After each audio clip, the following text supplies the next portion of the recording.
கர்த்தருடைய நாமம் மகிமைப்படுவதாக. ஆண்டவரும் அருமை இரட்சகருமாகிய இயேசுவின் நாமத்தினாலே இந்த நாளுக்கு நான் கர்த்தரை ஸ்தோத்தரிக்கிறேன். கர்த்தர் உங்களை ஆசீர்வதித்து மேன்மைப்படுத்துவாராக. கர்த்தர் நம்மளோட பேசும்படி தலைகளை தாழ்த்தி ஆண்டவர் நோக்கி பார்ப்போமா. பரிசுத்தமும் கிருபை நிறைந்த நல்ல தகப்பனே, உங்களுடைய பிள்ளைகளோடு கூட பேசுங்கப்பா. நீர் பேசுகிற தெய்வம், இயேசுவின் நாமத்தின் பிதாவே, ஆமீன். வேதத்தை திறந்து அப்போஸ்தலர் நிருபம், ஆமீன், அப்போஸ்தலர் புத்தகத்தில் 3ஆம் அதிகாரம் அதில் வாசிப்போம். 7ஆம் வசனமும் 8ஆம் வசனமும் வாசிப்போம். அப்போஸ்தலர் 3, 7, 8. வலது கையினால் அவனை பிடித்து தூக்கிவிட்டான். உடனே அவனுடைய கால்களும் கரடுகளும் பலன் கொண்டது. அவன் குதித்தெழுந்து நின்று நடந்தான். நடந்து குதித்து தேவனை துதித்து கொண்டு அவர்களோடு கூட தேவாலயத்துக்குள் பிரவேசித்தான். அருமையான தேவனுடைய பிள்ளைகளே, இந்த தேவானுடைய ஆலயத்துக்கு பேதுருவும் யோவானும் தேவனுடைய தாசரிகள் அவங்க உள்ளே போகிறாங்க. அந்த ஆலயத்தின் வாசல் ஓரத்தில் என்ன பண்ணுறான், பிச்சை கேட்டுக்கொண்டிருந்த ஒருவன் என்ன பண்ணுறான், அவன் முடவமாக இருந்தான் என்று எழுதப்பட்டிருக்கிறது. அதை நீங்கள் வாசிங்கன்னா அதில் போட்டு பாருங்களேன். 6ஆம் வசனம் போட்டுங்க. அப்பொழுது பேதுரு, வெள்ளியும் பொன்னும் என்னிடத்தில் இல்லை, என்னிடத்தில் உள்ளவை உனக்கு தருகிறேன்.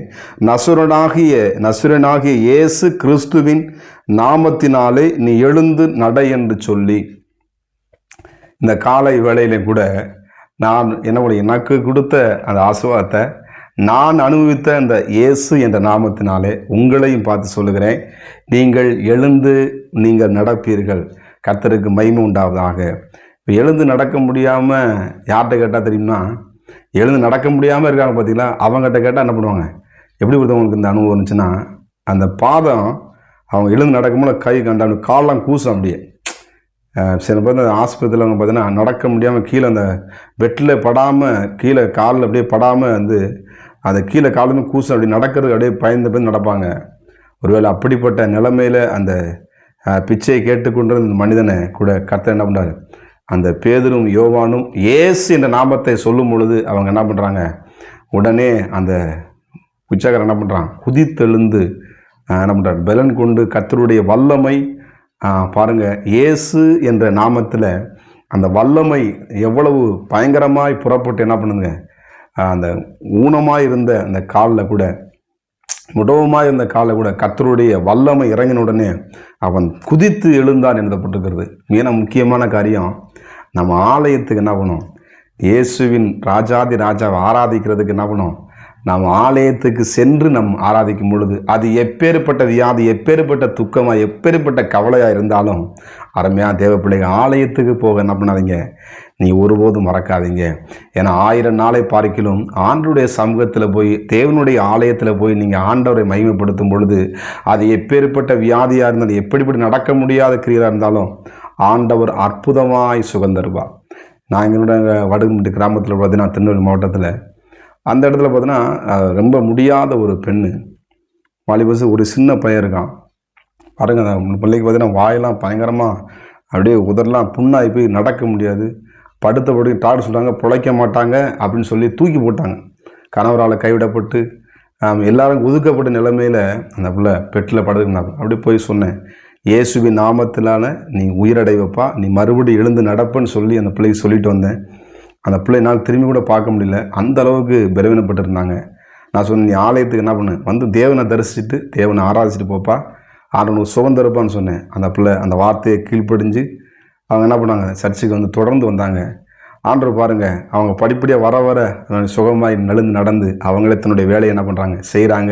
இன்னைக்கு கணவன் மனைவி என்ன சேர்ந்து வர்றாங்க. கர்த்தர் பாருங்கள் எவ்வளவு நல்ல தேவனாக.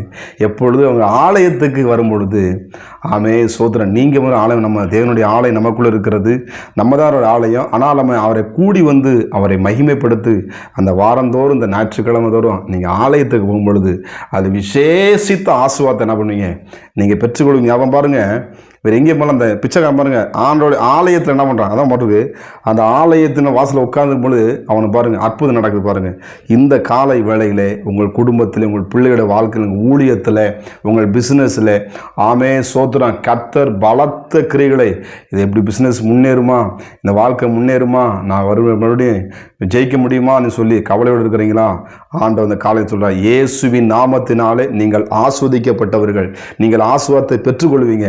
அந்த இயேசு என்ற நாமத்தை என்ன பண்ணுங்க, நீங்கள் பிடித்து கொள்ளுங்க. அதை கீழே போட்டு சொல்லி பாருங்க, 10ஆம் வசனம் சொல்லி பாருங்க, 3:10. தேவாலயத்தில் அலங்கார வாசனண்டையிலே பிச்சை கேட்ட உட்கார்ந்திருந்தவன் இவன்தான் என்று அறிந்தவர்கள் சம்பவித்ததை குறித்து மிகவும் ஆச்சரியப்பட்டு பிரமித்தார்கள். 11 சொல்லுது, குணமாக்கப்பட்ட சப்பானி பேதுருவையும் யோவானையும் பற்றி கொண்டிருக்கையில் ஜனங்கள் எல்லோரும் பிரமித்து சாலமோன் மண்டபம் எண்ணப்பட்ட மண்டபத்திலே அவரிடத்திலே ஓடி வந்தார்கள். மறுபடியும் வாசிக்கணும் பாருங்க, 12 வாசிக்கணும் பாருங்க. பேதுரு அதை கண்டு ஜனங்களை நோக்கி, இஸ்ரவேலரே, இதை குறித்து நீங்கள் ஆச்சரியப்படுகிறது என்ன? நாங்கள் எங்கள் சுய சக்தினாலாவது எங்கள் சுய புத்தினாலாவது பக்தினாலாவது இவர்களை நடக்க பண்ணினோம் என்று நீங்கள் எங்களை நோக்கி பார்க்கிறது என்ன? ஆமே, சோதரம். நம்ம நோக்கி பார்க்கிறது இயேசு கிறிஸ்துவனுடைய நாமம், ஆண்டவருடைய வல்லமையை. இயேசு கிறிஸ்துவை நோக்கி பார்க்கும் பொழுது ஆமே, எப்பேற்பட்ட வியாதியாக இருந்தாலும், எப்பேற்பட்டதான கவலையாக, எப்பேற்பட்ட நீங்கள் பிரச்சனை மாட்டிக்கிட்டு இருந்தாலும் கர்த்தர் உங்களை நடக்க பண்ணுகிற ஆண்டவர். ஆண்டவர் உங்களை உயிர்ப்பிக்கிற வல்லமை உள்ள தெய்வம். இயேசு என்ற நாமத்தினாலே இந்த காலை நேரத்தை நான் உங்களை ஆஸ்வதிக்கிறேன். எந்தெந்த நிலைமையில் நீ இருந்தாலும் கர்த்தர் நிச்சயமாக உங்கள் வாழ்க்கையிலே பலத்த கிரிகளை செய்வார் என்பதில் மறந்துடாதீங்க. ஆலயத்தை ஆண்டவர் என்ன பண்ணுறது, ஆலயத்தையும் பரிசுத்தமாக வச்சுக்கிறணும்.